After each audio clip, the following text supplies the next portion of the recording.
Hello students and welcome back to our YouTube channel Vidyam. मैं हूं Anshita Jindal, a graduate from your dream commerce college SRCC. आज हम करने वाले हैं इंडियन इको के 7th चैप्टर एनवायरनमेंट वाले चैप्टर का वन शॉट लेक्चर। सो भैया इसके बाद एक आखिरी चैप्टर बचा है, हमारा वन शॉट की पूरी सीरीज हो जाएगी खत्म। तुम्हारे एग्जाम्स की सबसे बेस्ट तैयारी अगर तुम्हें करनी है तो इन वन शॉट्स के थ्रू तुमने करी होगी। मुझे कॉमेंट सेक्शन में बताना सबसे पहले कि कितना तुमने फॉलो कर लिया है, एंड उसके बाद तुम्हें पता है क्या करना है, तुम्हारे नाम की अटेंडेंस लगा के ये प्रॉमिस करना है कि पूरा लेक्चर एक ही बार में वन शॉट में ही बैठ के सुनोगे। ठीक है, सिर्फ लेक्चर मेरे डालने से कुछ नहीं होगा, तुम्हें सुनना भी है, एक ही बार में सुनना है। और जैसे ही लेक्चर खत्म होता है सो साथ साथ जो भी तुमने नोट्स बनाए हैं वो नोट्स को रीड कर लेना, अदरवाइज मेरे नोट्स आपको टेलीग्राम पे मिल जाएंगे, वो आप देख लेना, उसमें से याद कर लेना। ठीक है, या फिर बुक की रीडिंग लगा लेना and you are good to go. एक बार में 2 घंटे में एक चैप्टर आप इजीली कवर कर सकते हो। और ये तो वैसे भी बहुत आसान चैप्टर है, ईवीएस का चैप्टर है,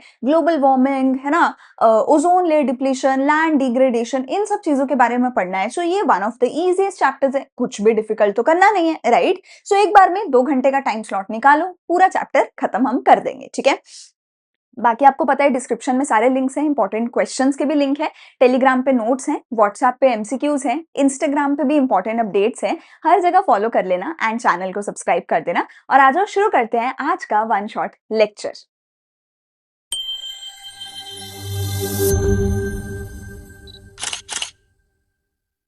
तो शुरू करते हैं हमारा चैप्टर एनवायरनमेंट का। ठीक है, बहुत ही सिंपल, बहुत ही इजी चैप्टर है, जैसे बचपन में तुम ईवीएस पढ़ते थे वैसा छोटा सा चैप्टर है, कुछ मुश्किल नहीं है। देखते हैं एनवायरनमेंट क्या होता है। एनवायरनमेंट क्या होता है, जो हमारे आसपास का नेचर है, जो हमारे आसपास की हवा है, पानी है, ये सभी कुछ ही तो एनवायरनमेंट का हिस्सा है, कुछ और थोड़े ना है। सो देखो मेरे साथ, रीड करो। Environment is defined as the total of planetary inheritance and all the resources। जितना भी कुछ हमारे प्लैनेट पे पड़ा है, हवा है, पानी है, इंसेक्ट है, ग्रीनरी है, नेचर है, जो भी कुछ है हमारे प्लैनेट अर्थ पे, वो सारा कुछ हम इंसानों के लिए हमारे एनवायरमेंट का हिस्सा है। चाहे वो जानवर हैं, चाहे वो प्लांट्स हैं, एवरीथिंग हम इंसानों के आसपास जो भी इस प्लैनेट पे है वो हमारे एनवायरमेंट का हिस्सा है, हम इंसानों के लिए। ठीक है, इसमें सारे बायोटिक एबायोटिक एलिमेंट्स आते हैं, यानी कि जिंदा हो या ना हो, ठीक है, वो सभी कुछ इसमें आता है। That interact with one another, while all the living elements, birds, animals, plants, forest, fisheries, वो भी इसमें आते हैं, वो बायोटिक हैं। बट एयर, वाटर, सॉइल, ये सब एबायोटिक है। ठीक है, और ये सारे के सारे ही हमारे एनवायरमेंट का हिस्सा हैं, ये सारे के सारे ही नेचुरल एनवायरमेंट के अंदर हमारे आते हैं। ठीक है ना। एनवायरमेंट के फंक्शंस क्या हैं, एनवायरमेंट के फंक्शंस क्या हैं। सबसे पहला फंक्शन जो है एनवायरमेंट का वो ये है कि हमें प्रोडक्शन के लिए रिसोर्सेज जो भी मिलते हैं वो एनवायरमेंट से मिलते हैं। अगर तुम मुझसे पढ़ते हो, मैंने तुम्हें नेशनल इनकम में ना शुरू में समझाई थी एक बात, कि हम जो इंसान है ना बेटा, हम इंसान ना कुछ बना ही नहीं सकते। मैं कहती हूँ कि मैंने कोई चेयर बनाई है, मैंने कोई टेबल बनाया, मैंने एसी बनाया, मैंने फोन बनाया, मैंने लैपटॉप बनाया, मैं कुछ बना ही नहीं सकती। इंसान कुछ बना ही नहीं सकता। इंसान अपने आप से कुछ बना ही नहीं सकता। बनाने वाला कौन है? भगवान है। बनाने वाला कौन है? नेचर है। नेचर हमें बनी बनाई चीजें देता है। नेचर हमें बनी बनाई चीजें देता है। हम नेचर से कुछ चीजें एक्सट्रैक्ट करते हैं, जैसे कि पेड़ से लकड़ी एक्सट्रैक्ट करी, उससे कुर्सी बनाई। ठीक है ना, कोई अर्थ से कोई चीज निकाल लेंगे, माइन से कोई चीज निकाल लेंगे। ठीक है, रेयर अर्थ मिनरल्स हम निकालते हैं। तो बहुत सारी चीजें हमें नेचर से मिलती हैं, उन सारी चीजों के ऊपर हम प्रोडक्शन एक्टिविटीज करते हैं। हम अपने आप से कुछ बना ही नहीं सकते। कोई भी चीज इस दुनिया के उठा के देख लेना, उसके अंदर ऐसे एलिमेंट्स होंगे जो अर्थ से या नेचर से कहीं ना कहीं से एक्सट्रैक्ट करे गए होंगे, तो हमें वो प्रोडक्शन रिसोर्सेज मिलते हैं। हम इंसान तो क्या करते हैं, उनको अपनी फैक्ट्री में लेके जाते हैं और सिर्फ उनकी फॉर्म चेंज करते हैं, एक फॉर्म से दूसरी फॉर्म बनाते हैं। जैसे लकड़ी काट काट के उसकी शेप देके कुर्सी बनाते हैं। ठीक है, हम अपने आप से कुछ बना नहीं सकते, तो वो प्रोडक्शन के रिसोर्सेज, नेचुरल रिसोर्सेज हमें मिलते हैं हमारे एनवायरनमेंट से। हम उसको कन्वर्ट करते हैं फिनिश गुड्स के अंदर और फिर यूज करते हैं। दो तरीके के रिसोर्सेज हमें मिल सकते हैं, या तो रिन्यूएबल सोर्सेज जैसे कि सोलर, विंड, है ना, जो कि रिन्यू हो सकते हैं, रीयूज हो सकते हैं, जो कभी खत्म नहीं होंगे। पर एक है नॉन रिन्यूएबल रिसोर्सेज, जो कि कभी ना कभी खत्म हो जाएंगे, जिनका फाइनाइट स्टॉक है, मतलब ये कभी ना कभी खत्म होंगे ही होंगे। इसके अंदर हमारे फॉसिल फ्यूल्स, ठीक है, कोला वगैरह वो सब आते हैं। ठीक है, रिन्यूएबल रिसोर्सेज क्या है? जो रिन्यू हो सकते हैं, रिप्रोड्यूस हो सकते हैं by physical, chemical, mechanical processes. Non renewable क्या है? जो बहुत लॉन्ग ज्योग्राफिकल टाइम लेते हैं रिन्यू होने के लिए। सिंपल भाषा में बोला जाए, मिलियंस ऑफ ईयर्स लग जाएंगे इनको दोबारा पैदा होने के लिए, दोबारा रिन्यू होने के लिए। इसीलिए इनको नॉन रिन्यूएबल बोला जाता है कि ये रिन्यू हो ही नहीं सकते। तो ये बोला जाता है कि भैया देखो नॉन रिन्यूएबल रिसोर्सेज खत्म हो रहे हैं, इनको खत्म मत करो, इनको खत्म मत करो। हम इंसान क्या कर रहे हैं? हम रिन्यूएबल रिसोर्सेज, हमें पता है खत्म हो ही नहीं सकते, हमें पता है खत्म हो ही नहीं सकते। जैसे कि मैं पकड़ लेती हूँ हवा, क्या हवा कभी खत्म हो सकती है? हमें पता है नहीं हो सकती। तो जो खत्म नहीं हो सकता, उसको हमने पॉल्यूट कर दिया। पता है ना कितनी पॉल्यूशन है हमारी हवा में। और जो खत्म हो सकता है, उसको तो खत्म कर ही रहे हैं, उसको तो खत्म कर ही रहे हैं। तो हम इंसान क्या कर रहे हैं? रिन्यूएबल रिसोर्सेज को पॉल्यूट और नॉन रिन्यूएबल को एक्सटिंक्ट, खत्म कर रहे हैं, ठीक है? अच्छा, दूसरी चीज, हमारा एनवायरनमेंट हमारे लिए क्या करता है? हमारा सारे का सारा वेस्ट भी एब्जॉर्ब करता है। पहले प्रोडक्शन करने का सामान भी हमें एनवायरनमेंट ने ही दिया, और उसके बाद प्रोडक्शन करने के बाद हमने जब वेस्ट निकाला बहुत सारा, वो भी हमारा एनवायरनमेंट ही एब्जॉर्ब कर लेता है। हमारा एनवायरनमेंट जो है वो अपने आप नेचुरली ये कैपेसिटी रखता है कि वो हमारे वेस्ट को एब्जॉर्ब कर सकता है, वो वेस्ट को, ट्रैश को एब्जॉर्ब कर सकता है, ठीक है? हमारी जिंदा जिंदा रहने के लिए, लाइफ को सस्टेन करने के लिए हमें ऑक्सीजन चाहिए, हमें हवा चाहिए, हमें पानी चाहिए, वाटर चाहिए। वो सारी चीजें हमें नेचुरली नेचर से मिलती हैं। कहते हैं ना कि भैया अर्थ के अलावा किसी भी और प्लैनेट पे ना हवा है ऐसा, ना पानी है, ऑक्सीजन नहीं है, इसलिए किसी भी और प्लैनेट पे लाइफ सस्टेन नहीं हो सकती। ये हमारी अर्थ ही है जिसपे इतना रेयर कॉम्बिनेशन है, हवा भी है, पानी भी है, सब कुछ है जिससे लाइफ सस्टेन हो सकती है। तो हमें नेचर से ही लाइफ सस्टेन करने के रिसोर्सेज मिलते हैं, ठीक है? तो एनवायरनमेंट तो हमारा बड़ा अच्छा है भैया, एनवायरनमेंट तो बड़ा अच्छा है, जिंदा भी रहने दे रहा है, प्रोडक्शन भी करने दे रहा है, जिंदा रहने के लिए, है ना, सब खाने पीने का सामान भी दे रहा है, और उसके बाद जो वेस्ट हम करते हैं वो भी एब्जॉर्ब कर रहे हैं। तो हमारा एनवायरनमेंट तो बहुत बढ़िया है। पर हम इंसान कुछ तो गलत कर रहे हैं, हम इंसान कुछ तो गलत कर रहे हैं। कभी कोविड आ गया, है ना, पोल्यूशन इतना हो रहा है ना, कुछ तो हम इंसान गलत कर रहे हैं जिसकी वजह से हमारे एनवायरनमेंट में क्या आ गया? क्राइसिस आ गया।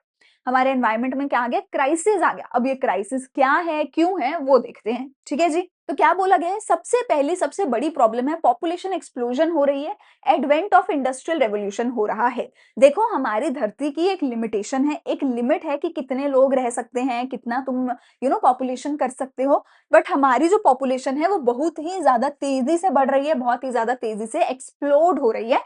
इतने रिसोर्सेज धरती के पास नहीं है कि वो इतनी सारी जनता को बिठा के खिला सके।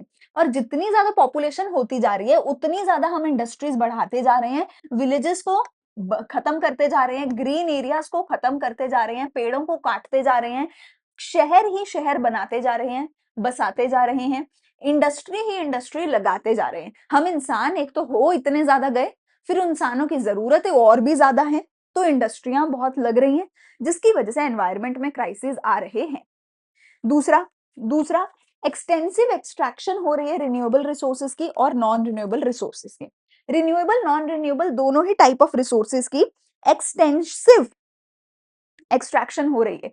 एक्सटेंसिव एक्सट्रैक्शन हो रही है मतलब बहुत ही ज्यादा भारी भरकम रेट पे रिन्यूएबल भी, नॉन रिन्यूएबल भी, दोनों ही रिसोर्सेज जो हैं वो एक्सट्रैक्ट किए जा रहे हैं, बहुत ही तेजी से, बहुत ही ज्यादा तेजी से, ठीक है? तो ये डिप्लीट हो रही है, मतलब हमारे पास माइंस हैं, हमारे पास ओर्स हैं, हम उनको बहुत ही जल्दी जल्दी उनसे सामान निकालते जा रहे हैं। कोला भी निकाल लो, ये भी निकाल लो, वो भी निकाल लो, हर मिनरल निकाल लो, डायमंड निकाल लो, कॉपर निकाल लो, सब निकाल लो।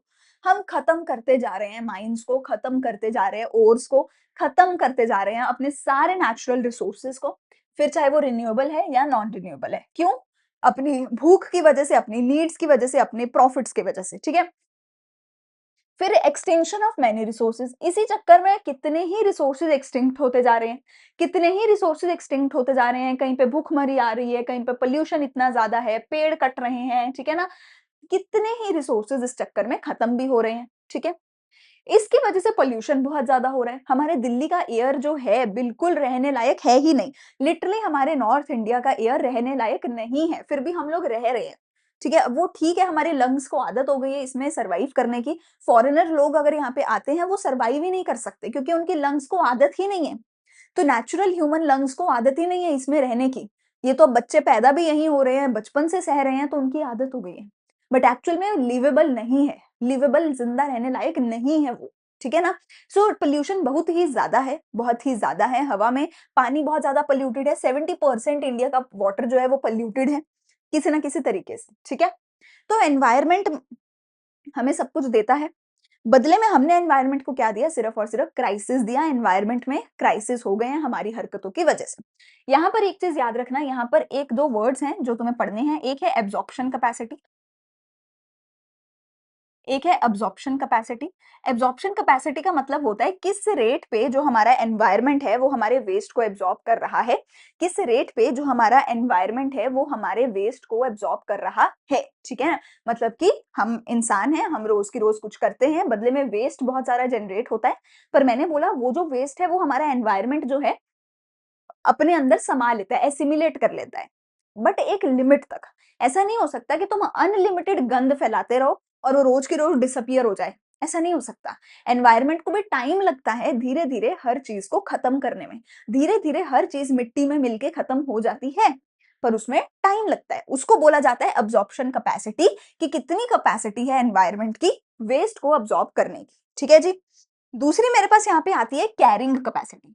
दूसरी मेरे पास यहाँ पे आती है कैरिंग कैपेसिटी। ये जो हमारी कैरिंग कैपेसिटी है, ये मुझे बताती है कि हमारे एनवायरनमेंट की एब्ज़ॉर्प्शन कैपेसिटी कितनी है, रीजनरेशन कैपेसिटी कितनी है, रीजनरेशन कैपेसिटी कितनी है और हम इंसान क्या कर रहे हैं। देखो, अगर हम इंसान मतलब देखो जो हमारा एनवायरनमेंट है, वो क्या कर रहा है? वो एक लिमिट तक वेस्ट एब्ज़ॉर्ब कर रहा है। पर हम इंसान उससे भी ज़्यादा जो गंद है, उससे भी ज़्यादा जो वेस्ट है वो प्रोड्यूस कर रहे हैं। हमारा जो एनवायरनमेंट है, वो एक सर्टेन लिमिट तक रीजेनरेट कर रहा है हर एक रिसोर्स को। पर हम इंसान उससे भी ज़्यादा कैपेसिटी में, उससे भी ज़्यादा लिमिट में हर चीज़ एनवायरनमेंट से एक्सट्रैक्ट कर रहे हैं। तो ये चीज़ हमें बताती है कैरिंग कैपेसिटी। कैरिंग कैपेसिटी बताती है कि एनवायरनमेंट की कैपेसिटी कितनी है रिसोर्सेज को रीजनरेट करने की और हम इंसान एक्चुअल में कितना कर रहे हैं, हम इंसान एक्चुअल में कितना एक्सट्रैक्ट कर रहे हैं रिसोर्स। और ये बताता है कि कितनी कैपेसिटी है एनवायरनमेंट की वेस्ट को एब्जॉर्ब करने की और हम इंसान एक्चुअल में कितना वेस्ट प्रोड्यूस कर रहे हैं। एंड एक्चुअल में क्या हो रहा है कि हमारी जो डिमांड फॉर रिसोर्स है वो बहुत ज्यादा है, इतना जनरेट नहीं कर पा रहा हमारा environment, which is why crisis हो रहा है। दूसरी साइड पे हम वेस्ट को बहुत ज्यादा जनरेट कर रहे हैं, इतना एनवायरनमेंट एब्जॉर्ब कर नहीं पा रहा, इस वजह से भी एनवायरनमेंट में क्राइसिस हो रहे हैं, ठीक है? तो कैरिंग कैपेसिटी, अब्जॉर्प्शन कैपेसिटी, ये दो वर्ड्स हैं, इसको याद रखना है। आगे चलते हैं, अगला एक इंपॉर्टेंट टॉपिक, मेन टॉपिक आता है ग्लोबल वार्मिंग का। बहुत सिंपल सा टॉपिक है कि भैया हमारा जो एनवायरनमेंट है वो गर्म होता जा रहा है। हम सीएफसीज का यूज करते हैं, हम काफी सारे ऐसे केमिकल्स का, काफी सारी ऐसी चीजों का यूज करते हैं जिसकी वजह से हमारी पूरी धरती का ओवरऑल जो टेम्परेचर है वो बढ़ता जा रहा है ओवर द ईयर्स। ऐसा नहीं है कि एक ही दिन में बढ़ जाएगा, सालों साल लग जाएंगे, पर सालों साल में धीरे धीरे बढ़ता जाएगा। गर्मी हर साल बढ़ती जाएगी, अभी भी बढ़ रही है। इसकी वजह से क्या होगा, जो ग्लेशियर्स हैं वो पिघलने लग जाएंगे, आइस पिघलने लग जाएगी, जिसकी वजह से पानी ज्यादा आने लग जाएगा नीचे, ठीक है? बारिशों में दिक्कत होगी, मॉनसून में सारा जो हमारे सीजन्स हैं कि कब गर्मी आए, कब सर्दी आए, कब मॉनसून आए, स्प्रिंग आए, ऑटम आए, वो सब डिसरप्ट हो जाएगा, ठीक है? ये ग्लोबल वार्मिंग के अंदर होता है, हम सबको पता है, ठीक है? ग्लोबल वार्मिंग एक ऐसा फिनोमिना है जिसमें धीरे-धीरे अर्थ के सरफेस के पास का जो टेम्परेचर है, अर्थ के सरफेस के पास का जो टेम्परेचर है वो धीरे-धीरे बढ़ता चला जाता है। उसको ग्लोबल वार्मिंग बोला जाता है। पिछले 1 से 2 सेंचुरीज में ये लगातार देखने को मिल रहा है कि हमारा धरती का टेम्परेचर बढ़ रहा है, जिसकी वजह से बहुत ज़्यादा प्रॉब्लम्स हो रही हैं, ठीक है? जिसकी वजह से बहुत सारी प्रॉब्लम्स हो रही हैं, ठीक है? अच्छा, अब इसमें तुम फोटो में देख सकते हो कि इसकी वजह से क्या होगा, सी लेवल राइज होगा। क्यों? क्योंकि ऊपर से भैया ग्लेशियर पिघलेंगे, पानी नीचे आएगा, ठीक है ना? ओशंस गर्म होने लग जाएँगे, प्लांट्स का लाइफ साइकिल बदलेगा, ठीक है? और हम देखें तो हमारी जितनी भी एक्वाटिक लाइफ है, वो सारी की सारी डैमेज होने लग जाएगी इसी वजह से, ठीक है? स्टॉर्म्स आएँगे कहीं पे, रेन और स्नो का पैटर्न बदलेगा, एनिमल्स की ज़िंदगी बहुत ज़्यादा दिक्कत आएगी उसमें, ठीक है? कहीं पे बहुत सूखा आएगा, कहीं पे वाइल्ड फायर्स होंगी, ठीक है? अमेज़न के जो हमारे जंगल हैं, जंगल में इतनी ज़्यादा आग लग रही है, इतनी ज़्यादा आग लग रही है, ठीक है? स्नो और आइस कम हो जाएगी, ठीक है? टेम्परेचर ज़्यादा हो जाएगा, हीट वेव ज़्यादा हो जाएगी, ठीक है? सो ओवरऑल ओवरऑल हमारे पूरे ही एनवायरनमेंट में दिक्कत हो जाएगी, अगर ग्लोबल वार्मिंग होगी तो, ठीक है? ग्लोबल वार्मिंग के कॉजेज़ क्या हैं? अलग-अलग कॉजेज़ हैं हमारे ग्लोबल वार्मिंग के। ठीक है? सबसे पहला कॉज़ देखते हैं। सबसे पहला क्या है? एनवायरनमेंट में बैलेंस ही नहीं है। एनवायरनमेंट में बैलेंस ही नहीं है, ठीक है? हमें बहुत सारे प्लांट्स चाहिए ताकि ऑक्सीजन हमें मिल सके, पर हम उनको काटते जा रहे हैं, हम उनको काटते जा रहे हैं, जिसकी वजह से कार्बन डाइऑक्साइड हमारी धरती पे बढ़ती जा रही है, जिसकी वजह से अगेन ग्लोबल वार्मिंग हो रही है, ठीक है? व्हीकल्स का बहुत ज़्यादा यूज़ कर रहे हैं, है ना? एक-एक इंसान पूरी गाड़ी लेके चल रहा है, व्हीकल्स की वजह से क्या हो रहा है, बहुत ही ज़्यादा गंदी हवाएँ, ठीक है? एयर उसमें से, ठीक है, फ्यूल से निकलती हैं, जिसकी वजह से अगेन हमारा पॉल्यूशन बढ़ रहा है, जिसकी वजह से टेम्परेचर बढ़ रहा है, ठीक है? इंडस्ट्रियल एरा से पहले बहुत अच्छा सारा कुछ हुआ करता था। पहले देखो ऐसा साफ-सुथरा सब कुछ हुआ करता था, टेम्परेचर कम था। अब धीरे-धीरे क्या हो गया, हमने ले आई इंडस्ट्रीज़, हम ले आई इंडस्ट्रियलाइज़ेशन। सो जो अर्थ का टेम्परेचर है वो बढ़ रहा है, ठीक है? हार्मफुल एमिशंस की वजह से अर्थ का टेम्परेचर जो है बहुत ज़्यादा बढ़ रहा है। पॉपुलेशन बहुत ज़्यादा हो गई है। पॉपुलेशन ज़्यादा होने की वजह से हमारे को सब कुछ ज़्यादा चाहिए, ज़्यादा व्हीकल, ज़्यादा इंडस्ट्री, ज़्यादा फूड, केमिकल वाला फूड, हमें वो सब कुछ चाहिए ओवर पॉपुलेशन की वजह से। तो ओवर पॉपुलेशन की वजह से भी ग्लोबल वार्मिंग हो रही है, ठीक है? दूसरी साइड पे एग्रीकल्चर भी जो है आजकल बहुत ही ज़्यादा केमिकल वाला हो गया है। क्यों? क्योंकि पॉपुलेशन ज़्यादा है, ज़्यादा खाना प्रोड्यूस करना है, तो उसके लिए एग्रीकल्चर में भी आजकल जो है केमिकल आ गए। Various farming activities produce carbon dioxide and methane gas, ठीक है? मीथेन गैस निकलती है जो कि अगेन ग्रीन हाउस गैस है जिससे कि अगेन हमारा जो है ग्लोबल वार्मिंग होता है, ठीक है? सीएफसीज़ क्लोरोफ्लोरोकार्बन्स का हम बहुत यूज़ करते थे जिसकी वजह से ओज़ोन लेयर डिप्लीट हुई, ठीक है? जिसके बारे में पढ़ेंगे, ठीक है? तो ये सारी प्रॉब्लम्स की वजह से ग्लोबल वार्मिंग हो रही है। आगे देखते हैं। अगला है कि अब ये जो सब कुछ इन सब चीज़ों की वजह से ग्लोबल वार्मिंग हो तो गई है, पर अब ग्लोबल वार्मिंग की वजह से नेगेटिव इम्पैक्ट, नेगेटिव इफ़ेक्ट क्या-क्या हो रहे हैं, ठीक है? तो हमने ये सारी गलतियाँ करी, पॉपुलेशन ज़्यादा कर दिया, एग्रीकल्चर कम कर दिया, प्लांट्स को काट दिया, व्हीकल ज़्यादा कर दिए, इंडस्ट्री ज़्यादा कर दी। हमने ये सारी गलतियाँ करी, पर इन सभी गलतियों की वजह से इफ़ेक्ट क्या हुआ अब हमारे ऊपर, अब ये देखते हैं। तो सबसे पहला इफेक्ट ये हुआ है कि राइज इन टेम्परेचर हो रहा है। Global warming has led to an increase in the earth's temperature, ठीक है? सिंस 1880 जो अर्थ का टेम्परेचर है वो नियरली 1 डिग्री से इंक्रीज हो गया है, एंड 1 डिग्री से इंक्रीज होना कोई छोटी बात नहीं होती, बड़ी बात होती है, ठीक है? इसकी वजह से क्या हो रहा है, हमारे ग्लेशियर्स मेल्ट हो रहे हैं, जिसकी वजह से क्या हो रहा है, हमारा सी लेवल इंक्रीज हो रहा है। सो क्या होता है कि जो ऊपर हमारे ग्लेशियर्स हैं, है ना, आइस के पहाड़ हैं बड़े बड़े, वो सारे मेल्ट हो रहे हैं क्योंकि गर्मी है ना, ग्लोबल वार्मिंग है, टेम्परेचर राइज हुआ है उसकी वजह से, है ना? और वो जो ग्लेशियर्स मेल्ट हो रहे हैं, मेल्ट होके जो पानी है वो पानी ऊपर से नीचे आ रहा है। नीचे कहाँ आ रहे हैं, हमारे जो भी सी है, हमारी जितनी भी नदियां हैं, ठीक है ना, समुंदर हैं, उनके अंदर वो सारा पानी आ रहा है, और उस पानी की वजह से क्या हो रहा है, सी लेवल राइज हो रहा है, जिसकी वजह से फिर फ्लड्स आते हैं, एक्वाटिक लाइफ भी अफेक्ट होती है, एंड ह्यूमंस भी ऑब्वियसली अफेक्ट होते हैं, ठीक है? तो ये प्रॉब्लम हो रही है। दूसरा है कि कहीं पे ड्रॉट आ रहा है, कहीं पे फ्लड आ रहा है। मतलब क्या हो रहा है ना कि हमारा जो क्लाइमेट है वो इतना चेंज होता रहता है, इतना ड्रास्टिकली चेंज होता है कि कभी बहुत गर्मी है कहीं पे बहुत ठंडी है, कहीं पे तो इतनी गर्मी हो गई कि फॉरेस्ट में फायर तक लग गई, कहीं पे भैया इतना पानी आ गया कि फ्लड हो गया, और कहीं पे बिल्कुल पानी है ही नहीं, एकदम सूखा पड़ा हुआ है, ठीक है? तो उसकी वजह से क्या हो रहा है ना, ग्लोबल वार्मिंग की वजह से क्या हो रहा है, इम्बैलेंस हो रहा है हमारे क्लाइमेट में, कि कहीं पे ड्रॉट है तो कहीं पे फ्लड है, ठीक है? इन सभी चीजों की वजह से मोर्टेलिटी रेट बहुत हाई हो रहा है due to increase in flood, tsunami and other natural calamities. And इसकी वजह से क्या हो रहा है, बहुत सारी डिजीज आ रही है, जिसकी वजह से हमारा जो मोर्टेलिटी रेट है, डेथ रेट है, वो भी धीरे धीरे बढ़ रहा है। क्यों? क्योंकि उन डिजीजेस की वजह से लोग जिंदा नहीं रह पा रहे हैं, ठीक है? अगला है लॉस ऑफ नेचुरल हैबिटेट। जितने भी हमारे एनिमल्स हैं, प्लांट्स हैं, उन सब की भी जो नेचुरल हैबिटेट है उसका भी लॉस हमें हो रहा है। वो सारे भी जो है अपनी नेचुरल हैबिटेट से शिफ्ट हो रहे हैं। उनके पास भी जो उनका नेचुरल घर है वो वहां पे नहीं रह पा रहे हैं, ठीक है। So there is a global shift in the climate. It leads to the loss of habitat of several plants and animals. In this case, the animals need to migrate from their natural habitat and many of them even become extinct.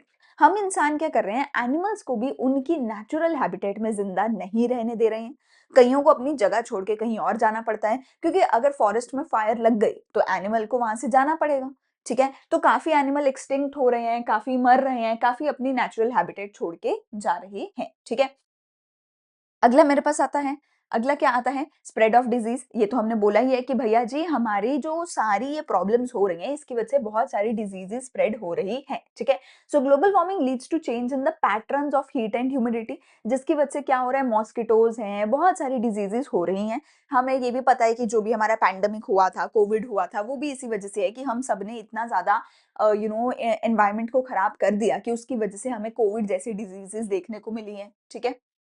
अच्छा, अगला हमारे पास क्या है, global warming has affected the coral reefs that can lead to loss of plant and animal lives. तो जितने भी हमारी एक्वाटिक प्लांट्स हैं, एक्वाटिक एनिमल्स हैं, ओवरऑल बाकी के भी प्लांट्स हैं, एनिमल्स हैं, उन सब की भी जो लाइफ है वो भी अफेक्ट हो रही है ग्लोबल वार्मिंग की वजह से। बिकॉज अगेन उनके लिए भी एक सर्टेन टेम्परेचर पे जिंदा रहना पॉसिबल नहीं हो सकता। अगर हम टेम्परेचर को बहुत हाई करते जाएंगे तो वो लोगों के लिए भी जिंदा रहना पॉसिबल नहीं होगा। हम लोग तो फिर भी एसी चला लेते हैं, कूलर चला लेते हैं, वो लोग तो वहीं पे धूप में बाहर बैठे हैं। हम डॉग्स को भी देखते हैं कि जब बहुत तेज धूप होती है तो डॉग्स भी बेचारे तिलमिला उठते हैं, उनसे भी बेचारों से सहन नहीं हो पा रहा होता है। हम देखते हैं स्ट्रीट डॉग्स को, है ना।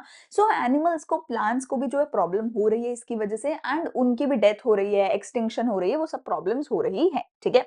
सो ओवरऑल बहुत सारे नेगेटिव इंपैक्ट इस ग्लोबल वार्मिंग की वजह से हो रहे हैं, जो हम इंसानों ने ही क्रिएट कहीं ना कहीं करी है, ठीक है। तो ये हो गया पूरे का पूरा टॉपिक ऑफ ग्लोबल वार्मिंग। अगला टॉपिक मेरे पास आता है ओजोन डिप्लीशन का, जिसको हम पढ़ते हैं।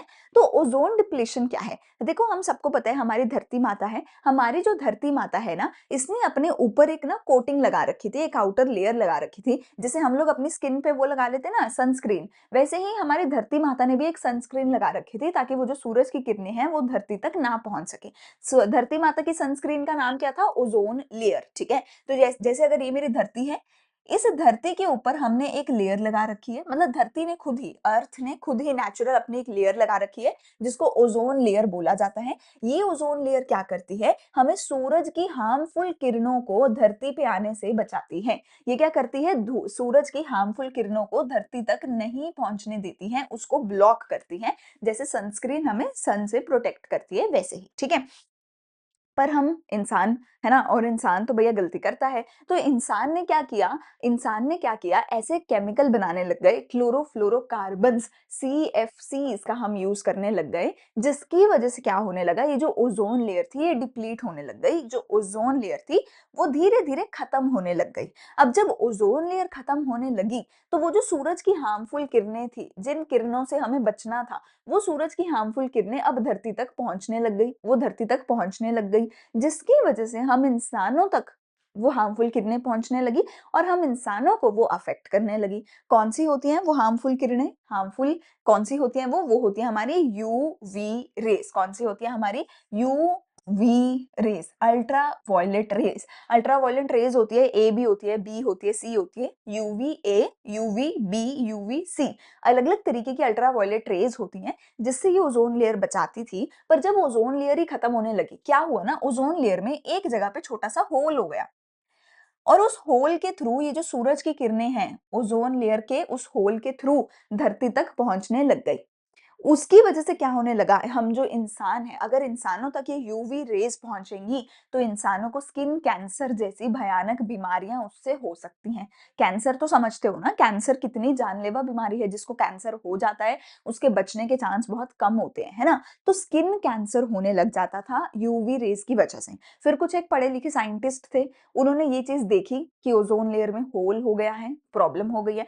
तो उन साइंटिस्ट ने सारी दुनिया में हल्ला गुल्ला किया, सारी दुनिया को बोला कि भाई प्लीज ओजोन लेयर को बचा लो, ओजोन लेयर में होल हो रहा है। फिर सारी दुनिया के जितने भी देश थे वो इकट्ठे हुए, उन्होंने इकट्ठे होके बैठे, मीटिंग करी और ये डिसाइड करा कि हम सब लोगों को अपनी ओजोन लेयर को प्रोटेक्ट करना होगा, हमें उसे बचाना होगा। और ये समझ आया कि क्लोरोफ्लोरोकार्बन्स ही हैं मेन रीजन जिसकी वजह से ये ओजोन लेयर में छेद होल हुआ था। तो सारे देशों ने मिलकर ये प्रॉमिस किया कि इतने सालों तक, इतने इतने सालों में हम सब CFCs का यूज करना बिल्कुल जीरो कर देंगे। सभी देशों ने मिलकर ये प्रॉमिस किया और धीरे धीरे CFCs का यूज फिर कम होने लगा एंड काफी देशों ने जीरो कर दिया। इंडिया ने भी प्रॉमिस किया, इंडिया ने भी जीरो कर दिया, जिसकी वजह से फाइनली फाइनली फिर हमें ओजोन लेयर का ये जो होल था ये और बड़ा नहीं हुआ और जो पहले वाला होल था वो भी रिकवर होने लग गया। एज ऑफ नाउ ये जो होल है ये रिकवर हो रहा है। तो हम लोगों ने फाइनली कुछ अच्छा स्टेप लिया है, अपनी ओजोन लेयर को डिप्लीट होने से बचाया है। ठीक है, ये थी पूरी कहानी। अब आप जल्दी से एक बार इसको रीड कर लो। The ozone layer depletion refers to the destruction of ozone in the ozone layer due to the presence of chlorine from the man-made CFCs and other forces. Causes क्या थे?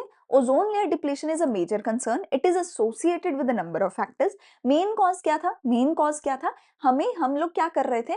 High level of chlorine and bromine compounds को भेज रहे थे stratosphere के अंदर। High high levels of chlorine and bromine compounds को भेज रहे थे स्ट्रेटोस्फेयर के अंदर। ये क्लोरीन कहाँ मिलती थी? जितने भी हमारे कूलेंट्स होते हैं, जितने भी हमारे कूलेंट्स होते हैं, कूलेंट्स में यूज होते थे CFCs। कूलेंट्स बोले तो रेफ्रिजरेटर में एज अ कूलेंट यूज होता था, AC में as a cooling substance use होता था, कूलेंट यूज होता था CFCs। मतलब देखो, पहले हमने ग्लोबल वार्मिंग करी, गर्मी हो गई, फिर उस गर्मी से बचने के लिए हमें ठंडक चाहिए और ठंडक के लिए हमने CFC का इस्तेमाल किया, जिसकी वजह से एक और प्रॉब्लम हमने क्रिएट कर दी, ओजोन लेयर डिप्लीशन की। तो हमने एक पूरा जो है ना वर्चुअल साइकिल हमने ये बना दिया है कि गर्मी होगी, फिर और हम ऐसे पदार्थ यूज करेंगे, इसकी वजह से और गर्मी होगी, और प्रॉब्लम्स होंगी, और गर्मी और CFC और प्रॉब्लम और गर्मी, ये पूरा साइकिल चलते ही जा रहा है, चलते ही जा रहा है। हम लोग धरती पे जो है ये पूरा वर्चुअल साइकिल जो है चला ही रहे हैं। ठीक है, सो CFCs यूज होते थे एज अ कूलिंग सब्सटेंस। ठीक है, फिर इसका इफेक्ट क्या हुआ, इसका हार्मफुल इफेक्ट क्या हुआ? इसका मेजर जो इफेक्ट हुआ कि जो UV रेडिएशंस थी वो धरती पे आने लगी ओजोन होल के थ्रू। वो जो UV रेडिएशंस थी उसकी वजह से स्किन कैंसर जैसी भयानक बीमारियां लोगों में हो रही थी। UV radiation lowers the production of phytoplankton which affects aquatic organisms. देखो, जो हमारे सूरज की किरणें हैं वो सिर्फ इंसानों तक नहीं पहुंचती, वो पानी में भी जाती है सूरज की किरणें, और पानी के अंदर जो एक्वेटिक लाइफ थी उनका फाइटोप्लैंक्टन्स जो है वो भी प्रोड्यूस नहीं हो पा रहे थे, which is why aquatic organisms की लाइफ को भी खतरा हो रहा था। UV radiation can also influence the growth of terrestrial plants, मतलब हर तरीके की प्लांट्स को, एनिमल्स को खतरा है, नॉट जस्ट ह्यूमंस। ठीक है, तो इंसान गलतियां करते हैं पर उसकी वजह से खतरा हर तरीके की लाइफ को है। ठीक है, ओके, ओके जी। लेकिन फिर कुछ एक लोगों को अकल आ गई कि भाई ये तो हम गलत कर रहे हैं, ऐसा तो नहीं करना चाहिए।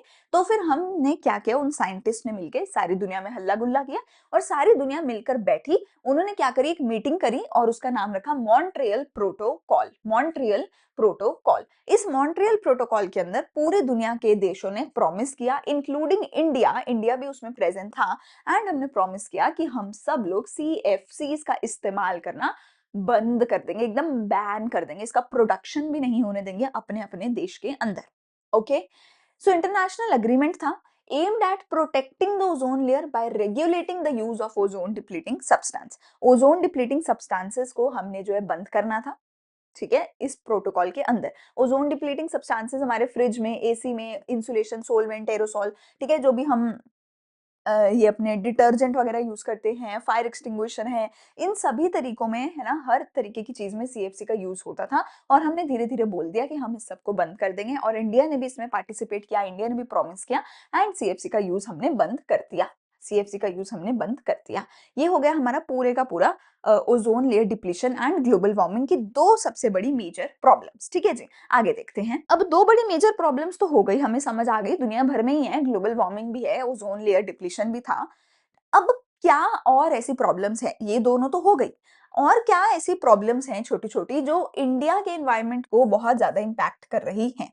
सबसे पहली सबसे मेजर प्रॉब्लम है हमारे लैंड डिग्रेडेशन की। ये कोई आज की प्रॉब्लम नहीं है, ब्रिटिशर्स के टाइम से ये प्रॉब्लम चलती आ रही है। हम लोगों ने पढ़ा है ना चैप्टर 1 में कि ब्रिटिशर्स ने ही हमारे लैंड को, एग्रीकल्चर को तबाह करना स्टार्ट कर दिया था। सो ये उसी टाइम की प्रॉब्लम चलती आ रही है। हमारा जो लैंड है हम उसका सही यूज़ नहीं कर रहे हैं, जिसकी वजह से लैंड डिग्रेड हो रहा है। लैंड डिग्रेड का क्या मतलब है? तुमने अकाउंट्स में भी पढ़ा होगा, लैंड एक ऐसा एसेट है जो कभी खत्म होता ही नहीं। लैंड थोड़ी ना कभी खत्म हो जाएगा, लैंड कभी खराब थोड़ी हो जाएगा। लेकिन लैंड बेटा, लैंड की प्रॉब्लम क्या है ना कि हमें अगर लैंड पे एग्रीकल्चर करना है, तो लैंड के अंदर से हमें बहुत सारे न्यूट्रिएंट्स चाहिए, मिनरल्स चाहिए, बहुत सारी चीज़ें चाहिए। और हम अगर लैंड को गलत यूज़ करेंगे ना, तो वो जो लैंड है, वो एग्रीकल्चरल यूज़ के लिए खराब हो जाएगा। एग्रीकल्चर में फिर हमें वो सही टाइप ऑफ क्रॉप्स, सही टाइप ऑफ फसलें उगा के नहीं दे पाएगा, अगर हमने लैंड के नेचुरल मिनरल्स को है ना, इन सब चीज़ों को खराब कर दिया तो। और जो कि हम कर रहे हैं, जो कि हम कर रहे हैं। क्यों कर रहे हैं भैया? एक सबसे बड़ा इसका रीज़न होता है, देखो इसका रीज़न मैं आपको अलग-अलग इसका रीज़न बताती हूँ। इसका एक सबसे बड़ा रीज़न होता है डिफॉरेस्टेशन, ठीक है? डिफॉरेस्टेशन कैसे होता है? देखो डिफॉरेस्टेशन की वजह से हमारा लैंड भी डिग्रेड होता है, डिफॉरेस्टेशन की वजह से हमारा लैंड भी डिग्रेड होता है और हमारी सॉइल भी इरोड होती है। मैं दोनों को एक साथ समझाती हूँ, ठीक है? लेट्स से ये मेरा लैंड है, लेट्स से ये मेरा लैंड है। डिफॉरेस्टेशन समझते हो ना? डिफॉरेस्टेशन समझते हो कि वो भी नहीं समझते? कि हमारे जो पेड़ हैं, फॉरेस्ट है, हम उसको काट रहे हैं, ये डिफॉरेस्टेशन होता है। जिसकी वजह से लैंड भी डिग्रेड हो रहा है, सॉइल भी इरोड हो रही है। दोनों को मैं समझाती हूँ। ये मेरा लैंड है, इस लैंड पे ये सारी सॉइल पड़ी है, ये सारी मिट्टी पड़ी है बहुत सारी, ये सारी मिट्टी पड़ी है इसके ऊपर, ठीक है? इस लैंड पे हमने लगा रखे हैं बड़े-बड़े पेड़, इस लैंड पे हमने लगा रखे हैं बड़े-बड़े पेड़। फॉरेस्ट है, ठीक है? अब अगर ये पेड़ लगे हुए हैं तो क्या होगा? मान लो बहुत तेज़ हवा आई, मान लो बहुत तेज़ हवा आई, वो सारी की सारी हवा जो है, वो सारी की सारी हवा जो है, वो कहाँ पे टकराएगी? वो बड़े-बड़े पेड़ों के साथ टकराएगी। पेड़ जो है उस सारी हवा को सहन कर लेंगे, पेड़ हिलेंगे, हिलेंगे, हिलेंगे, पर पेड़ों में टकरा के वो जो हवा की स्पीड है वो स्लो हो जाएगी। पेड़ों में टकरा के हवा की जो स्पीड है वो स्लो हो जाएगी। वो हमारी नीचे वाली मिट्टी को और लैंड को प्रोटेक्ट कर लेंगे पेड़, उस तेज हवा से, है ना? जब बहुत बड़े-बड़े पेड़ होंगे तो नीचे वाली जो मिट्टी है, जो लैंड है, उसके पास एक शेल्टर है ना? लैंड के लिए एक घर बना हुआ है, पेड़, है ना? लेकिन लेकिन अगर ये पेड़ नहीं हुए तो? अगर ये पेड़ नहीं हुए तो? अगर हमने इन पेड़ों को काट दिया, डिफॉरेस्टेशन कर दिया, तो क्या होगा? ये जो तेज़ हवा आएगी, अब ये पेड़ों में तो टकराएगी नहीं, पेड़ों में तो नहीं टकराएगी, पेड़ों की वजह से हवा की स्पीड स्लो नहीं होगी, वो सीधा नीचे मिट्टी तक जाएगी और मिट्टी को अपने साथ उड़ा के ले जाएगी। तेज हवा आएगी, मिट्टी पे जाएगी और मिट्टी को अपने साथ उड़ा के ले जाएगी। ऐसे ही अगर तेज पानी का बहाव आएगा, अगर बहुत तेज पानी का बहाव आएगा, बहुत तेज पानी का बहाव आएगा तो क्या होगा? वो पेड़ों में टकराएगा पानी, वो पानी पेड़ों में टकराएगा और पानी का बहाव स्लो हो जाएगा। पानी का बहाव स्लो हो जाएगा। प्लस जो पेड़ों के रूट्स हैं, वो सारे के सारे पानी को धीरे-धीरे, धीरे-धीरे अब्ज़ॉर्ब कर लेंगे। वो सारे पानी को धीरे-धीरे अब्ज़ॉर्ब कर लेंगे। अच्छा अगर मान लो तेज़ पानी नहीं आया, पानी आया और पानी यहीं पे खड़ा रह गया, पानी यहीं पे खड़ा रह गया, तो भी कोई दिक्कत नहीं है। पेड़ों की जो रूट्स हैं, वो सारे पानी को धीरे-धीरे अब्ज़ॉर्ब कर लेंगी। तो चाहे तेज़ हवा आती, तेज़ पानी आता या पानी यहाँ खड़ा रह जाता, किसी भी केस में जो पेड़ हैं वो हमारे लैंड को, वो हमारे सॉइल को प्रोटेक्ट करते। वो हमारे लैंड को और सॉइल को प्रोटेक्ट करते। पर अब हम इंसानों ने क्या किया? हम इंसानों को तो भैया अकल ही नहीं है। हम इंसानों को तो अकल ही नहीं है। हमने क्या किया? ये सारे पेड़ काट दिए। हमने ये सारे सारे पेड़ काट दिए। अब ये मेरा लैंड है, ये लैंड के ऊपर सॉइल है। अब इसके ऊपर से वो बड़े-बड़े पेड़ कट चुके हैं। अब वो बड़े-बड़े पेड़ कट चुके हैं। अब जैसे ही तेज़ हवा आई, वो अपने साथ सारी मिट्टी उड़ा के ले गई। जैसे ही तेज हवा आई, वो अपने साथ सारी मिट्टी उड़ा के ले गई, जिसको हम क्या बोलते हैं कि सॉइल इरोजन हो गया। क्या हो गया? सॉइल इरोजन हो गया। ठीक है जी? अच्छा ऐसे ही अगर तेज पानी आया, बहुत तेज पानी का बहाव आया, है ना? ऊपर से हम बोल रहे हैं ना ग्लेशियर पिघल गए, पानी सारा नीचे आ रहा है। अगर बहुत तेज पानी का बहाव आया, वो भी अपने साथ सारी मिट्टी को बहा के ले जाएगा। क्योंकि पेड़ तो है नहीं, इनकी स्पीड स्लो करने के लिए। सारा पानी अपने साथ मिट्टी को बहा के ले जाएगा। अच्छा मान लो तेज़ पानी नहीं आया, पानी आया और पानी यहीं पे खड़ा हो गया, पानी स्टैग्नेंट हो गया, खड़ा पानी भी तो होता है, पानी यहीं पे खड़ा रह गया। वो पानी खड़े का खड़ा ही रह जाएगा, क्योंकि पेड़ों की रूट्स ही नहीं है। पेड़ों को रूट्स ही नहीं है, एब्ज़ॉर्ब कैसे होगा? पानी एब्ज़ॉर्ब कैसे होगा? पेड़ों की रूट्स ही नहीं है, पानी खड़ा रह गया, वो सारी मिट्टी और दलदल बन जाते हैं, फिर वो दलदल बन जाते हैं, देखते हैं ना हम दलदल बना हुआ है, पानी इतना खड़ा था, दलदल बन गया, तो वो प्रॉब्लम। समझ रहे हो? अच्छा अगर ऊपर से मिट्टी भी उड़ के चली गई, तेज़ हवा आई, मिट्टी उड़ा के ले गई, ये तो सॉइल इरोज़न, पानी ले गया बहा के सॉइल इरोज़न। अब जब वो मिट्टी भी चली गई, अब जब वो मिट्टी भी चली गई ऊपर से, तो ये लैंड बिल्कुल ही नंगा हो गया बेचारा। ये लैंड हमारा बेचारा बिल्कुल ही नंगा हो गया, इसके ऊपर बेचारे के पास कुछ भी नहीं है, शेल्टर ही नहीं है, कोई लेयर ही नहीं है। तो ये जो मेरा बेचारा लैंड है, अब ये एकदम खाली पड़ा है। समझ रहे हो? अब इस लैंड को कोई प्रोटेक्ट करने वाली चीज़ ही नहीं है। अच्छा ऊपर से हमारे पास अगर इस लैंड पे ग्रास उग जाए, इस लैंड पे अगर ग्रास उग जाए, ऊपर से इस लैंड पे अगर ग्रास उग जाए, तो क्या होगा? फिर हमारे जानवर जाते हैं, ओवर ग्रेजिंग करते हैं, जानवर सारी ग्रास खा जाते हैं, फिर से बेचारा लैंड को नंगा कर देते हैं। वो लैंड बेचारा अब सर्दी, गर्मी सब कुछ सहन कर रहा है। कई बार हमारे फॉरेस्ट में फायर लग जाती है, अगर आग लग गई, आग से पेड़ तो जलेंगे, जो लैंड है वो भी जल जाएगा। फिर से उसके सारे मिनरल, सारे न्यूट्रिएंट सब जल गए, सब खत्म हो गए, तबाह हो गए, राख बन गई। ठीक है ना? ऐसे ही एनक्रोचमेंट ऑफ फॉरेस्ट लैंड, हम इंसान कई बार फॉरेस्ट लैंड में घुस जाते हैं, उस लैंड को फिर से खराब कर देते हैं। हम लैंड को खराब कर देते हैं, ठीक है? ऐसे ही improper crop rotation, crop rotation मतलब कि आपको हर सीज़न में अलग-अलग क्रॉप्स उगाओ, क्योंकि एक टाइप ऑफ क्रॉप, एक टाइप ऑफ मिनरल को लैंड में से चूस लेती है।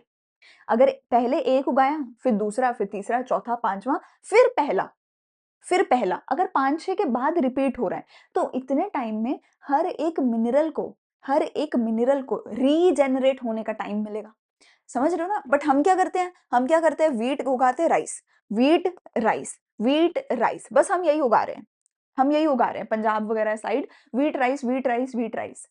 तो जो मिनरल्स, जो न्यूट्रिएंट्स व्हीट और राइस को चाहिए, वो फसल ने पूरे तरीके से चूस लिया है लैंड में से, अब लैंड में वो मिनरल्स, वो न्यूट्रिएंट्स खत्म ही हो गए हैं, वो हैं ही नहीं है।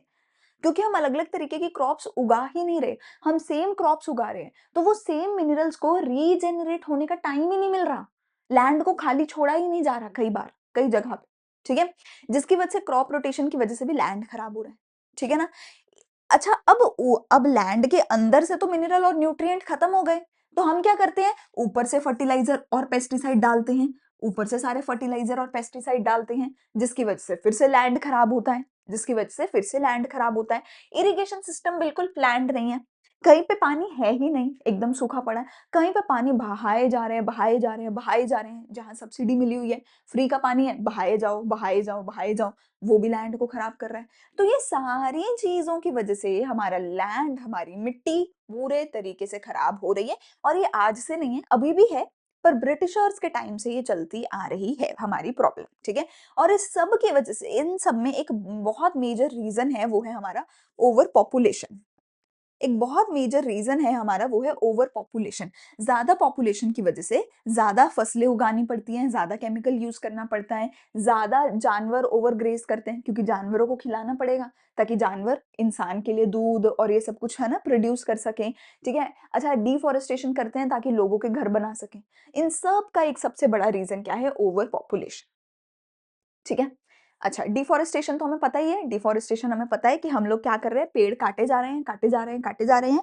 क्यों काट रहे हैं भैया? घर बनाने के लिए, लकड़ी से पेपर बनाने के लिए, लकड़ी से अ, फर्नीचर बनाने के लिए, है ना? लकड़ी भी यूज़ करनी है, जगह भी चाहिए, तो हम पेड़ काटे ही जा रहे हैं, काटे ही जा रहे हैं। एक इंटरनेशनल स्टैंडर्ड है कि किसी भी देश का ना टोटल जितना भी एरिया है, उसका 1/3 यानी कि उसका 33% जो है वो सिर्फ फॉरेस्ट लैंड होना चाहिए, वो सिर्फ फॉरेस्ट लैंड होना चाहिए।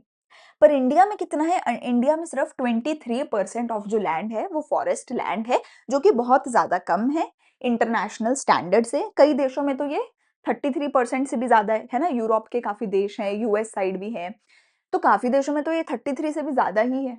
आधे से ज़्यादा मतलब आधे से नहीं, 1/3 से भी ज़्यादा एरिया फॉरेस्ट लैंड है। पर इंडिया में सिर्फ 23% है फॉरेस्ट एरिया, बाकी सारा इंसानों ने खत्म कर रखा है, ठीक है? तो deforestation is a major problem at least in our India. Okay, okay. Soil erosion मैंने आपको बताया कि डिफॉरेस्टेशन की वजह से हमारी जो सॉइल है, वो हवा की वजह से, पानी की वजह से उड़ के चली जाती है आगे, तो सॉइल का जो कवर है वो खत्म हो रहा है, सॉइल इरोड हो रही है, ठीक है? अच्छा, अगला है बायोडायवर्सिटी लॉस। बायोडायवर्सिटी लॉस क्या होता है कि बेटा हम सिर्फ इंसान ही नहीं है जो लिविंग बीइंग्स हैं, बहुत ही सारे types of animals, plants, insects, birds होते हैं, छोटे-छोटे, बड़े-बड़े, जो एग्ज़िस्ट करते हैं हमारी धरती पे। बहुत सारे आपको पता होंगे, मुझे पता होंगे, बहुत सारे आपको और मुझे नहीं पता होंगे, पर साइंटिस्ट्स ने डिस्कवर कर रखे हैं। बहुत सारे साइंटिस्ट्स को भी नहीं पता है, डिस्कवर ही नहीं हुए हैं आज तक। बट हैं इतने सारे different types of plants, animals, birds, insects, mosquitoes, इतने सारे टाइप्स हैं ऑफ द लिविंग बीइंग्स जो शायद हम कभी डिस्कवर तक ना कर पाएँ। और कहा जाता है कि अब हम इंसान क्या कर रहे हैं? हम इंसान अपनी हरकतों की वजह से खुद तो मर रहे हैं, इनको भी मार रहे हैं, एनिमल्स को, प्लांट्स को, बर्ड्स को एक्सटिंक्ट कर रहे हैं। तो कहा जाता है कितनी तो ऐसी स्पीशीज़ हैं जिनको हमने ढूँढा तक नहीं और हमारे ढूँढने से पहले ही वो एक्सटिंक्ट भी हो गई हमारी बुरी हरकतों की वजह से। तो इन्हीं सब चीज़ों को बोला जा रहा है बायोडायवर्सिटी लॉस कि हमारे पास multiple hundreds, thousand, lakhs of species हैं, जो धीरे-धीरे एक्सटिंक्ट हो रही हैं, खत्म हो रही हैं, मर रही हैं। ठीक है? So biodiversity is the variability among the living organisms from all the sources and ecology, ठीक है? ecology of our ecosystem of which they are a part. Conservation and sustainable use, biodiversity crises are fundamental to ecologically sustainable development. ठीक है? India has approximately 17% of the world population, 20% of livestock यानी कि animal population और सिर्फ 2.5% area हमारे पास है। पूरी दुनिया की 17% पॉपुलेशन, 20% एनिमल्स, लाइव स्टॉक्स है ना, लेकिन सिर्फ 2.5% लैंड एरिया है हमारे पास। तो बताओ कितना ज़्यादा गलत है, कैसे हम लोग सर्वाइव कर सकते हैं? इट्स सो रॉन्ग, है ना? सो ये हमारी प्रॉब्लम है, ठीक है? Anyways the high density of population, livestock, this हम लोग compete कर रहे हैं सारे रिसोर्सेज़ के लिए आपस में, एग्रीकल्चर, फॉरेस्ट, है ना? हर चीज़ के लिए हम लोग compete कर रहे हैं, जिसकी वजह से धीरे-धीरे एक्सटिंक्ट होते जा रहे हैं हमारे प्लांट्स एंड एनिमल स्पीशीज़ और इसी को बायोडायवर्सिटी लॉस बोला गया है। इसी को बायोडायवर्सिटी लॉस हम बोल रहे हैं, ठीक है? अगला प्रॉब्लम है हमारा एयर पोल्यूशन भी सबको पता है ना? एक्यूआई, एक्यूआई, एक्यूआई हम तो नारे लगा रहे हैं ना, दिल्ली एनसीआर वाले तो। मुंबई में भी हर जगह एक्यूआई की हालत खराब ही है। मुझे लगता है पहाड़ों में चले जाओ बस वही बेटर है, उसके अलावा तो भारत में है नहीं। या साउथ में काफ़ी जगह ठीक है, नॉर्थ ईस्ट में कुछ एक जगहें अच्छी हैं, अदरवाइज़ जितने भी तुम बड़े शहर पकड़ लो, मेट्रो सिटीज़ पकड़ लो, बॉम्बे, दिल्ली एनसीआर तो चलो है ही। ठीक है, बाकी पंजाब, हरियाणा साइड में भी कहीं पर भी एक्यूआई अच्छा नहीं है, ठीक है? ये हम सबको पता ही है। इंडिया में एक बहुत बड़ा पैंडेमिक जितना बड़ा प्रॉब्लम है एयर पोल्यूशन का, ठीक है? सो एयर पोल्यूशन क्या है? It is the presence of materials in the air in such concentrations which are harmful to man and the environment, ठीक है? In India air pollution is widespread in the urban areas where vehicles are the major contributors. Vehicle से जो हवा निकलती है, gases निकलती हैं, ठीक है? बाकी एरियाज़ में भी है high concentration of thermal power plants, industries उस वजह से है, ठीक है? Vehicular emissions are of particular concern as these are ground level sources and have the maximum impact on the general population, ठीक है?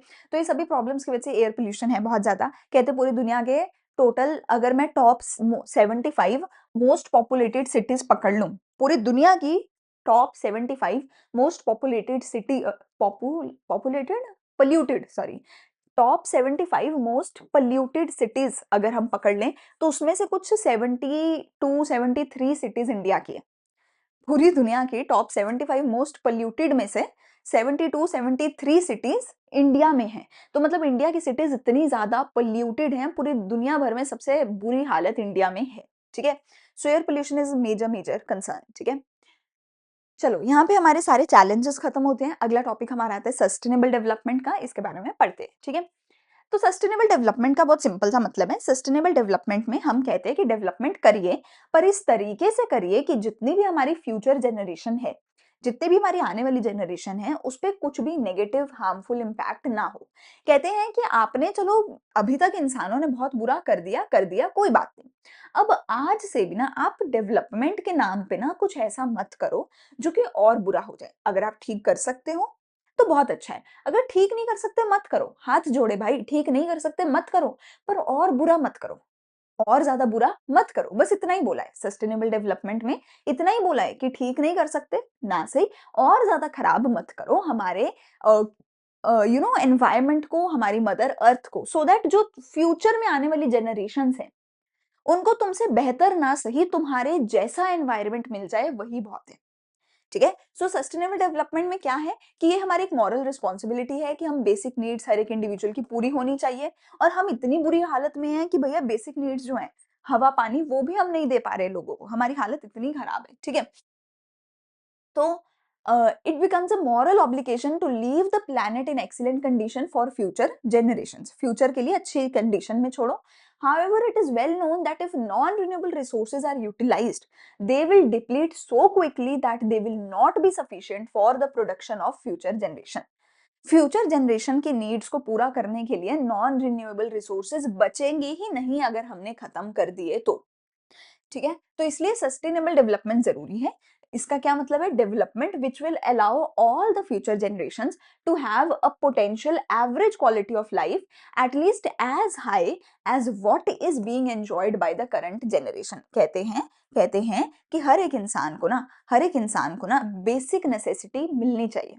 बेसिक रोटी, कपड़ा, मकान, हवा, पानी मिलना चाहिए, और हम लोग क्या कर रहे हैं? उसको लगातार खराब करते जा रहे हैं। और अगर नॉन रिन्यूएबल रिसोर्सेज खत्म कर दिए, तो फ्यूचर के लोगों के बेसिक नीड्स भी पूरे नहीं हो पाएंगे। तो इसलिए सस्टेनेबल डेवलपमेंट करो। यानी कि क्या करो? और बुरी हालत मत करो। जितना करंट जनरेशन को एंजॉयमेंट मिल रहा है, जो लेवल ऑफ लाइफ, है ना, लाइफस्टाइल करंट जनरेशन को मिल रहा है, बस उतना, दे दो फ्यूचर जनरेशन को, उससे बढ़िया मत दो, बस उतना दे दो। ठीक है? और ज्यादा खराब मत करो। So it is a process of economic development that is sustained over time without lowering the standard of living for future generation. ठीक है? The term has its origin in the IUCN, ठीक है, 1980 report of the world commission strategy. ठीक है जी? ठीक है जी? अच्छा जी, ये तो हो गया, ये तो आई थिंक पेज रिपीट है। Hence, sustainable development is a development which allows the future generation to have a good quality of life, जिससे कि उनकी बेसिक रिक्वायरमेंट्स मीट हो सके, स्पेशली गरीब लोगों की मीट हो सके, एंड जो इंश्योर करे कि मैन्युफैक्चरिंग, एग्रीकल्चर और सर्विस सेक्टर ग्रो करे टू मीट दीज नीड्स। ठीक है? ऑब्जेक्टिव्स क्या है सस्टेनेबल डेवलपमेंट के? Preventing further damage to the life support system, जितना डैमेज हो गया और ज्यादा मत करें। conserving and nurturing the biodiversity and other resources for food security for a long time। ठीक है? कि हम फूड सिक्योरिटी को मेंटेन करके चलें। ठीक है? हमारे बहुत सारे SDGs हैं, अलग अलग 17 हम यहाँ पर देख रहे हैं। ठीक है?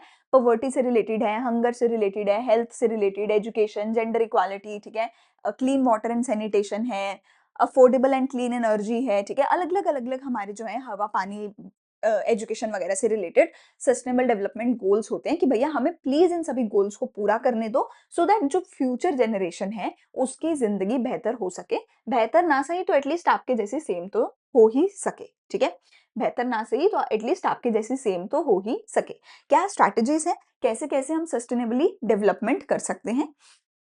तो सबसे पहली है use of non conventional sources of energy, जिसकी तरफ धीरे धीरे अब तो मतलब काफी फास्ट पेस पे हम लोग बढ़ रहे हैं। सो देखो भैया, हम लोग पहले क्या करते थे?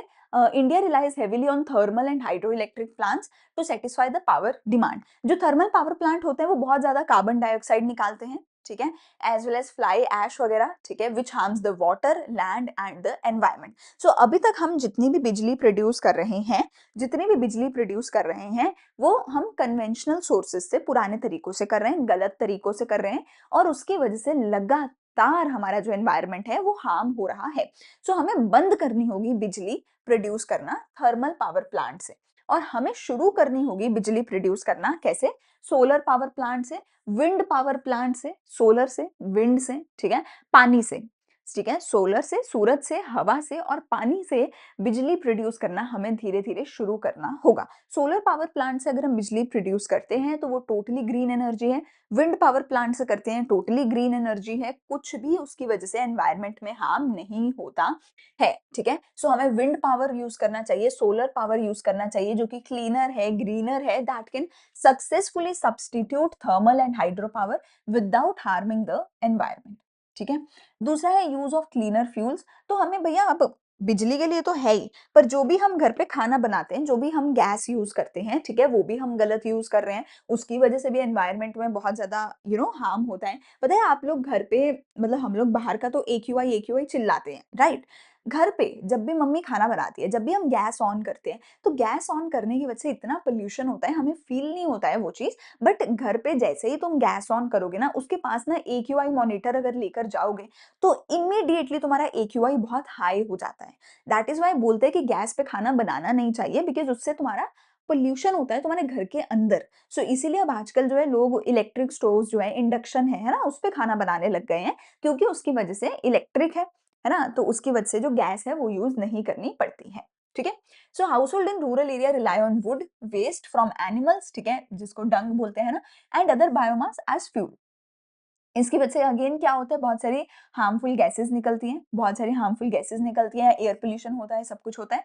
इसको डील करने के लिए आपको एलपीजी और गोबर गैस का यूज़ करना चाहिए, उसको प्रमोट किया गया है। सब्सिडाइज्ड एलपीजी इज़ अवेलेबल, गोबर gas plants are promoted through low interest financing and subsidies. तो सरकार धीरे-धीरे बोल रही है कि भाई एलपीजी वगैरह यूज़ कर लो, ये सब यूज़ मत करो, सो दैट हमारा एनवायरनमेंट जो है बचा रह सके, ठीक है?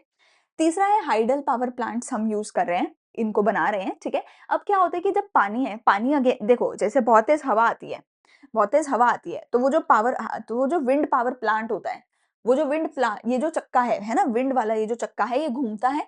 जब बहुत तेज़ हवा आती है, तो ये जो है ना, ये तीनों विंग्स है ना, ये पंखे की तरह गोल-गोल, गोल-गोल घूमते हैं, ठीक है ना? ये दिख रहा है तुम्हें? ये दिख रहा होगा ना आपको? ये जो है, ये बहुत तेज़-तेज़ घूमते हैं जब तेज़ हवा आती है और तेज़-तेज़ घूम के फिर ये क्या करते हैं, बिजली प्रोड्यूस करते हैं। ऐसे ही जब बहुत तेज़ पानी आता है जब बहुत तेज़ पानी आता है, तो फिर हम हाइडल पावर प्लांट्स भी लगाते हैं। जब बहुत तेज़ पानी आता है, तो वो भी इसके अंदर भी ऐसे ही एक पंखा लगा होता है, वो घूमता है और बिजली प्रोड्यूस करता है, ठीक है? तो स्ट्रीम्स यानी कि पानी की streams can be found almost everywhere in the mountainous areas, ठीक है? Majority of them are perpetual, मतलब वो सारा साल भर ही जो है, पूरा साल भर ही जो है वो फ्लो करती रहती है, हमेशा ही बहुत तेज पानी का बहाव उसमें रहता है। तो अगर हम छोटे छोटे हाइडल पावर प्लांट्स लगा दें तो फिर वो हमें क्या कर सकती है, बिजली प्रोड्यूस करके दे सकती हैं। तो धीरे धीरे हम वो भी कर रहे हैं। अगला है कुछ एक traditional practices. Indian people have been connected to the environment. All agriculture, health care, housing, transportation, सब कुछ जो है हम पहले एनवायरमेंटल फ्रेंडली तरीके से करते थे, लेकिन अब हम जो है धीरे धीरे उससे दूर होते जा रहे हैं, मॉडर्नाइज खुद को करते जा रहे हैं एंड मॉडर्न चीजों की वजह से अगेन प्रॉब्लम हो रही है। तो अगर हम थोड़ा ट्रेडिशनल तरीके से भी चलें तो हमारे ट्रेडिशन में भी बहुत सारी ऐसी चीजें हमने करी हैं जो कि एनवायरमेंट के हार्मफुल नहीं होती, एनवायरमेंट के हक में होती है, तो हमें वो करनी चाहिए, ठीक है?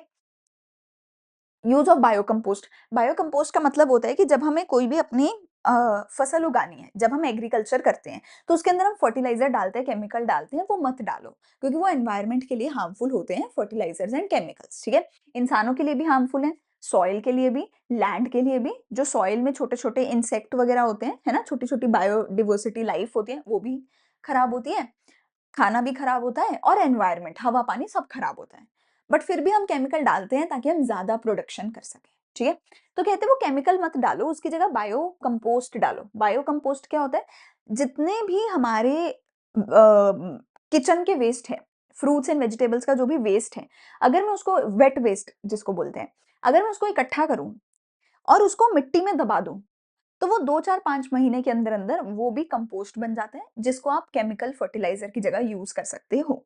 पर उसमें दिक्कत क्या होती है कि 4-5 महीने में जाके बनता है वो और उससे प्रोडक्शन थोड़ी कम होती है, बट वैसे वो पूरी तरीके से ऑर्गेनिक होता है, ठीक है? So after the green revolution हमारे जो फार्मर्स हैं वो केमिकल वगैरह यूज़ करने लग गए, ठीक है? जिसकी वजह से अगेन प्रॉब्लम होती है, उसकी जगह पे हमें बायो कंपोस्ट यूज़ करनी चाहिए, ऐसा इसमें बोला गया है, ठीक है? चलो, यहाँ पर हमारा जो है चैप्टर होता है खत्म। ये छोटा-सा माइंड मैप है, आप देख सकते हैं एनवायरनमेंट डिग्रेडेशन के कॉजेज़ क्या हैं, इफेक्ट्स क्या हैं, ठीक है? सस्टेनेबल डेवलपमेंट हमें करनी चाहिए, ठीक है जी? सो इस चैप्टर को यहीं पर हम करते हैं जी समाप्त, ठीक है? अगर कोई भी डाउट है तो आप कमेंट सेक्शन में पूछ सकते हो। कैसा लगा मुझे ज़रूर बताना कमेंट सेक्शन में एंड डन ज़रूर लिख दिया करो वीडियो खत्म करके कि हाँ, हमने पूरा लेक्चर खत्म किया है। तुम्हें भी अच्छा लगेगा, मुझे भी अच्छा लगेगा, ठीक है? बाकी अगर नोट्स चाहिए तो टेलीग्राम पे मिलेंगे, एमसीक्यूज़ चाहिए तो व्हाट्सएप चैनल पे मिल जाएँगे, इंस्टाग्राम पे भी फॉलो कर लेना, इम्पोर्टेंट अपडेट्स आते रहते हैं। मैं मिलूँगी अगले लेक्चर में, चैनल को सब्सक्राइब कर देना, दोस्तों के साथ शेयर कर देना। मिलते हैं अगले लेक्चर में अगले चैप्टर के साथ। Thank you. Bye-bye.